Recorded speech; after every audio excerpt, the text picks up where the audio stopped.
예, 안녕하십니까. 이용준 대사입니다. 우리 북한의 급변 사태에 대비한 군사적인 대비 대사의 문제에 대해서는 앞서서 김영현 장군께서 잘 설명을 하셨기 때문에 저는 주로 우리의 정치적, 외교적 대응 방향에 대해서 설명을 드리겠습니다. 사실 북한의 급변 사태라는 것은 과거 한미 양국이 수십 년 전부터 이미 예상을 하고 많은 준비를 해온 상황이고 작게 502구나 이런 정부의 비상 대비 계획에도 많이 반영이 되어 있는 상태입니다. 또한 과거 이미 저희가 북한의 권력 승계를 두 번을 겪었습니다. 1994년 김일성 사망 때, 그리고 2011년 김정일 사망 때 두 차례 권력 승계를 겪었는데 우리가 우려했던 별다른 위험 상황도 이변도 없었습니다. 따라서 저로서는 기본적으로 우리가 여기 대처하는 기본적인 자세가 너무 크게 우려할 것도 없고, 또한 반대로 너무 과도한 희망적 기대를 가질 것도 없고, 차분하게 냉철하고 현실주의적으로 대처하는 기본 자세가 필요하다는 생각입니다.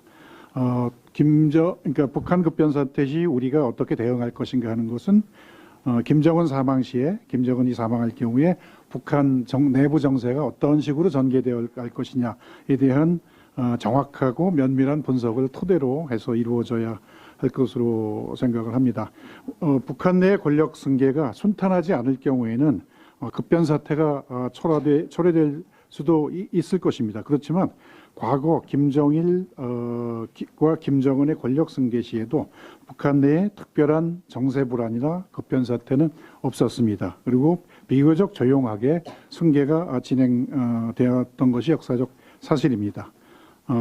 북한 내에서 후계 체제를 놓고 여러 권력자들이 충돌을 하게 된다면 급변 사태로 갈 수도 있겠지만, 앞서서 두 분께서 말씀하셨듯이 백두혈통이 아닌 사람이 권력 승계를 하는 것은 현실적으로 불가능한 상황으로 보이기 때문에 승계 경쟁이 과열이 돼서 급변 사태로 치달을 가능성은 대단히 적다고 생각을 합니다. 현재로서는 백두혈통 중에서 지도자가 될 가능성이 있는 것은 이론상 김여정과 김평일 둘뿐인데, 그 둘이 치열하게 권력 다툼을 하지 않는 한은 급변 사태가 될 가능성은 크지 않다고 봅니다. 예를 들어서 과거에 로마 제국 시대 때 기원전 44년에 카이사르가 암살되고 된 이후에 그 카이사르에 대한 국민들의 지지도가 워낙 강했기 때문에 누구도 카이사르의 이름을 빌지 않고서는 집권을 할 수가 없었습니다. 그래서 그 이후에 초대 황제가 된 아우구스투스는 카이사르가 유서에서 양자로 지정을 했습니다. 원래 아들은 아니고 조카인데 양자로 지정해서 카이사르의 이름으로 계속 지배를 했었고, 그러한 양자나 아들이 카이사르의 이름으로 집권을 하는 시절이 무려 300년간 계속이 됐는데, 300년 이후에 군인들이 쿠데타를 일으켜서 황제가 되었습니다. 그런데 일단 카이사르의 혈통이 아닌 사람이 황제가 되자 모든 사람들이 전부 나도 황제하겠다고 나서서 실제로 황제의 그 재임 기간이 몇 달 또는 며칠밖에 안 되는 적이 무수히 많았었습니다. 그래서 북한에서도 이러한 위험성을 잘 알기 때문에 이러한 상황은 북한에도 적용 가능하다고 생각하고, 백두혈통 아닌 사람이 감히 그 지도자가 되려고 나설 가능성은 별로 없다고 생각이 됩니다. 따라서 북한의 권력 승계가 아주 위험한 급변 사태로 치달을 가능성도 그만큼 적다고 생각이 듭니다. 실제로 과거 두 차례 권력 승계가 있었는데, 이 경우에도 북한이 국내 문제에 치중을 하느라고 대외적인 도발은 대단히 자제를 했었습니다. 먼저 1994년 7월 김일성이 심근경색으로 사망했을 때 한국 정부는 북한의 군사적 도발 가능성을 우려해서 전군 비상경계령을 선포했었습니다. 당시 김영삼 정부였죠. 그런데 여기에 대해서 북한은 대단히 불쾌하게 생각하고 반발을 했었고, 결국은 이 때문에 김영삼 정부 내내 남한과의 대화를 수락을 하지 않았던 큰 이유 중에 하나가 되었습니다. 그런데 실제로 김정일이 권력을 승계한 이후에 1999년 6월에 제1차 연평해전이 발생할 때까지 5년간 북한의 핵개발과 대남 도발은 소강 상태에 있었습니다. 따라서 한반도에는 이례적으로 평화적인 시대가 지속됐다고 평가할 수가 있겠습니다. 마찬가지로 2011년 12월 김정일이 심근경색으로 사망했을 때 한국 정부는 과거의 경험을 토대로 해서 비상경제력은 선포하지 않고 경계태세 2급을 선포를 했습니다. 다만 북한을 자극하지 않기 위해서 데프콘과 워치콘은 격상하지 않고 단지 경계태세만 2급으로 선포를 했었습니다. 근데 이 경우에도 마찬가지로 김정은이 권력을 상기한 이후에 2016년 제2차 핵실험 때까지 5년간 핵 개발도 답보 상태였고 미사일 개발도 소강 상태였었습니다. 또한 한국에 대한 특별한 남한에 대한 특별한 도발 행위도 없었습니다. 이러한 과거의 두 차례 선례를 미루어서 볼 때 북한 내 권력 승계에 따른 불확실성과 체제 위기는 우리에게 있어서는 안보상의 위험 요소라기보다는 오히려 안정적인 요소가 될 수도 있다고 판단이 됩니다.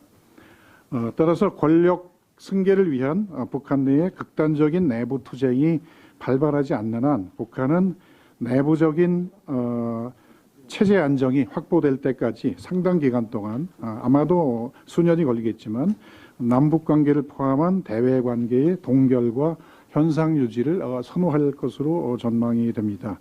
또한 북한의 체제 위험으로 귀착될 수도 있는 대남 도발 등 모험적인 대남 정책도 자제할 것으로 예상이 됩니다. 따라서 우리로서는 남북 간의 갈등보다는 과거 김일성, 김정일 사망 때처럼 조이 표명이라든가 조문 등을 둘러싸고 한국 사회 내의 남남 갈등이 심화될 가능성에 대해서 보다 관심을 기울여야 할 것으로 생각이 됩니다. 북한 내에서 궁극적으로 누가 권력을 승계하게 되건 간에 그 이후에도 상당 기간 동안 북한의 기존의 대남 정책과 핵무장 정책은 계속 유지될 것으로 생각이 듭니다. 왜냐하면 핵무장이라는 것은 북한의 안보 수단인 동시에 체제 보장의 수단이기 때문에 누가 지도자가 되더라도 섣불리 포기하기는 어려울 것으로 보입니다. 따라서 핵무장을 북한이 포기할 수 없다면 국제사회의 대북 제재도 계속 유지될 것이기 때문에 북한의 후계 체제에서 남북 협력 사업이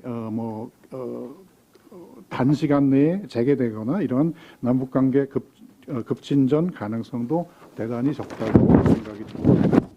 그러면 이러한 북한의 동향을 토대로 해서 과연 우리는 그러면 어떻게 대응할 것인가 하는 데 대해서 말씀드리겠습니다. 제가 보기에는 가장 중요한 것은 우리가 김정은이 죽는다고 해서 북한의 체제나 정책이 급격히 변하는 것도 아니고 또 북한이 붕괴하지도 않는다는 점에 대해서 깊은 인식과 현실적인 이해가 필요하다고 봅니다. 다시 말해서 북한의 그 급변 사태로 인해서 우리의 안보가 위태로워질까봐 너무 겁을 먹을 필요도 없고 또 곧 통일이 될 듯이 흥분하지도 말아야 한다는 것입니다. 만일 우리가 비현실적인 가정과 과도한 희망사항에 매달리게 되면은 현명한 대처를 실패할 수도 있을 것입니다. 특히 북한의 권력 교체기를 틈타서 북핵을 군사적으로 제거한다거나 조기 통일을 무리하게 추진한다거나 이러한 야심적인 희망을 갖는 것은 대단히 비현실적이라고 생각이 듭니다. 우리로서는 가장 중요한 것은 우방국들, 미국, 일본, 그리고 중국, 러시아 등 주변국을 포함해서 우방국들과 긴밀한 정보 교류와 안보 협력하에 가장 현실적이고 차분한 정치적, 외교적 대응이 필요하다고 생각이 듭니다. 우리로서는 우리로서는 그 북한의 급변 사태가 악화될 경우에 대한 악화되어서 우리 안보에 위협이 되는 가능성에도 대처를 해야겠지만 이러한 대처를 하더라도 너무 대외적으로 드러나지 않게 내부적으로 조용히 준비를 해야 될 일인 것으로 생각이 듭니다. 그리고 동시에 앞서 말씀드렸지만 조의 표명이나 조음단 파견 문제 등에 따른 국내적인 부작용을 최소화하는 데도 노력을 해야 될 것으로 생각이 됩니다. 만일에 권력 승계 과정에서 북한의 국내 정세 불안정 때문에 식량난 등 심각한 인도적인 문제가 발생 시에는 국제사회와 협조하에 인도적인 지원을 제공할 수 있을 것입니다. 다만 우리가 북한의 환심을 사기 위해서 단독으로 대규모 식량 원조를 하는 것은 우선 유엔 제재의 위반인 동시에 그 북한 상황을 잘 관리하기 위해서도 그리 바람직하지는 않은 것으로 보입니다. 참고로 핵포기 압박을 위한 국제사회의 현행 대북 제재 조치는 계속 유지될 것이기 때문에 그 권력 승계 기간 중에 북한의 경제나 식량난이 급격히 악화될 가능성은 상존하고 있는 것으로 보입니다. 또한 만에 하나 권력 승계 과정에서 북한 내부에 커다란 혼란이 발생하더라도 한국이나 미국이 그에 개입할 수 있는, 그에 아마 개입한다면 군사적인 개입이 될 가능성이 많겠지만 한국이나 미국이 그에 개입할 수 있는 여지는 지극히 제한적이라고 생각이 됩니다. 북한은 잘 아시다시피 국제법상으로 주권 독립국이고 유엔 회원국으로서 다른 나라가 북한의 내정에 개입한다는 것은 엄연히 국제법이 위반이 되는 행위입니다. 이것은 과거 11.6 사태 때 북한이 남한의 국내 정치에 개입할 권한이 없었던 것과 같은 이치라고 생각하시면 쉽게 이해가 가실 것입니다. 따라서 북한이 한국이나 주변국에 먼저 군사적인 위해를 가해오지 않는 한 다른 나라가 북한의 내정에 개입을 할 명분은 없고 이것은 한국도 마찬가지입니다. 중국 역시 국제법상의 제약과 또한 중국이 개입할 경우 북한 자신과 미국 등의 강력한 반발이 예상될 개연성 때문에 쉽게 개입을 결정하기는 어렵다고 생각이 듭니다. 한국 사회 일각에서 북한의 혼란이 일어날 경우에 중국군의 북한 진주나 또는 중국의 석국화 등 이런 우려들이 많이 제기되고 있는데 이것은 대체로 기우가 아닌가 생각이 듭니다. 만일 북한의 권력 승계 과정에서 한국이나 미국 또는 중국이 개입을 하고자 한다면은 아마도 북한으로부터 즉각적인 무력 대응이 철회될 것으로 생각이 됩니다. 만일 11.6 사태 때 북한이 남한의 국내 정치에 개입하기 위해서 군사적인 개입을 추구했다면 어떤 결과가 초래되었을지를 생각하신다면 쉽게 이해가 되실 것으로 봅니다. 따라서 결론적으로 우리로서는 한반도 평화와 남북관계 진전에 도움이 되는 최선의 후계 체제 그리고 최선의 새로운 정책이 들어설 수 있도록 미국, 중국 등 관련국과 외교적, 군사적으로 긴밀히 협조하는 것이 최선의 방책이라고 생각이 됩니다. 물론 우리가 북한의 권력 승계 과정에서 남북관계 개선이나 북한 체제 개혁, 북핵 폐기 등 커다란 정책 변경을 기대하고는 있지만 이것은 어디까지나 북한 후계 체제가 안정화 되는 동향에 따라서 점진적으로 추진할 수 있는 문제라고 생각이 됩니다. 또한 북한의 대북한 경제 지원, 제재 완화 등 유화적인 조치는 서독 정부의 대동독 정책처럼 신정권의 비핵화, 개혁 개방, 인권 신장, 민주화 등의 진전에 따라서 조건부로 실시하는 것이 바람직하다고 생각이 듭니다.